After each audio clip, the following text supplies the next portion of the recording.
Hi, my name is Vanessa. Welcome back to my channel. And in today's snippet, I want to talk about how feminine chaos is healthy for men. And first, I want to clarify what I mean with feminine chaos, because you might be thinking, what is that? That doesn't sound any good. Feminine chaos sounds toxic, sounds disturbing. Don't want any of that. So let me clarify what I mean with feminine chaos. So femininity is associated with softness, with nurturing, with receptivity. It's also associated with flowiness. So you can associate it like, you can look at it like water. You know, the water can be still, but the water can also have lots of waves and be chaotic. Whilst the masculine is stable, structure, takes initiative, is action orientated, is more, fixed in nature, whilst the feminine is more flowy and receptive, and the masculine is doing outwards, giving, providing, energy. So it's kind of like the masculine is the glass and the feminine is the water that pours into it. So healthy feminine chaos, and you can swap out the word. If you don't like the word chaos, you can swap it out for whatever else feels more comfortable for you. But what I mean with healthy feminine chaos is the purpose of feminine chaos. Feminine chaos has a healthy purpose, because the purpose of feminine chaos is to disrupt structures that are not working anymore, that are, that can be improved, that can grow, that can be better. That is the purpose of the feminine chaos. So let me give you some real life examples so it makes sense. So you might have a structure in your life where you are working 12 hours a day, you have a certain amount of phone calls, and you have a lot of meetings, and that is very structured, and you don't have any time for a relationship. So what the feminine chaos can feel and look like to you then is maybe your partner is complaining and saying, I don't feel like you have enough time for me. I don't feel like you have enough time for our relationship. And from one perspective, it can feel like, oh, this is stressful, this adding more burden.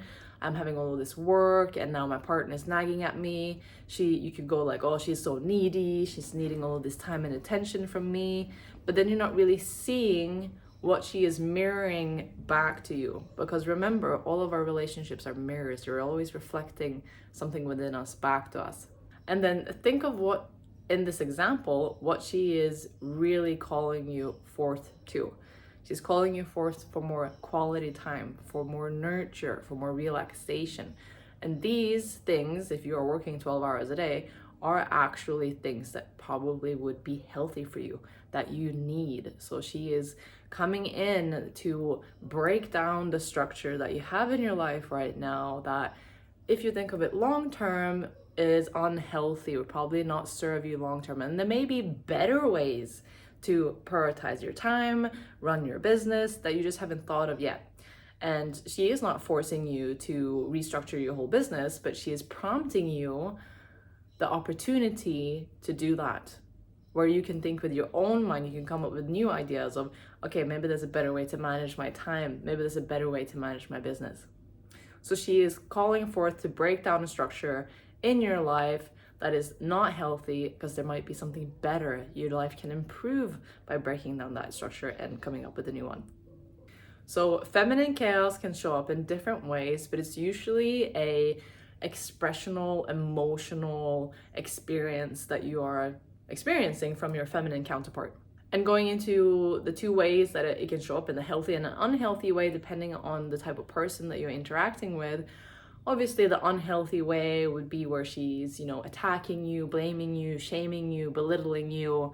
So the message behind all of that might still be that she wants you to rise up to a higher standards, but she is just not doing that in a healthy way for you. Whilst a healthy way is where the feminine expresses her emotions to you, lets you know why she's feeling that way without blaming you, without attacking you, and just giving you the opportunity to come up with new solutions, to still be in the masculine, to come up with a new structure So she is calling you forth to come up with a new structure for yourself, for both of you, so that you can have more space for growth, for expansion. She's calling for expansion. She's calling for improvement. She's calling for a level up. So that is what the feminine chaos is there for a new standard, a high level of living to reach where she wants you to go with her.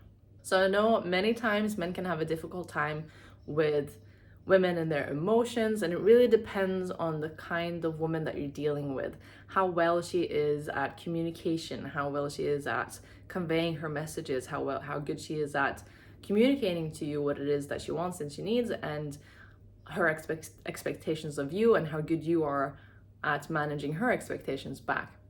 But either way, if you're experiencing feminine chaos in your life from your feminine counterpart, look at the real message behind. Feminine chaos is calling for a rising up, a new level of being, a new level of living, a new way of being that is healthier than the current standard, than the status quo. Because when there are structures in place that have played out their role, they have served their purpose, but they're not serving anymore, they need to be broken down with chaos, just like a house. If it needs to go and it needs to be rebuilt, in comes the big massive, blaster, gets it down, and then you can rebuild a new structure, a bigger home, a expansion with improvements, so that you can be happier and healthier and better together. So that's what the feminine chaos is coming in to do, to disrupt structures that aren't functioning anymore. So if that is really happening, look at what structures, what hard, solid, fixed things are in my life right now that is maybe not serving anymore.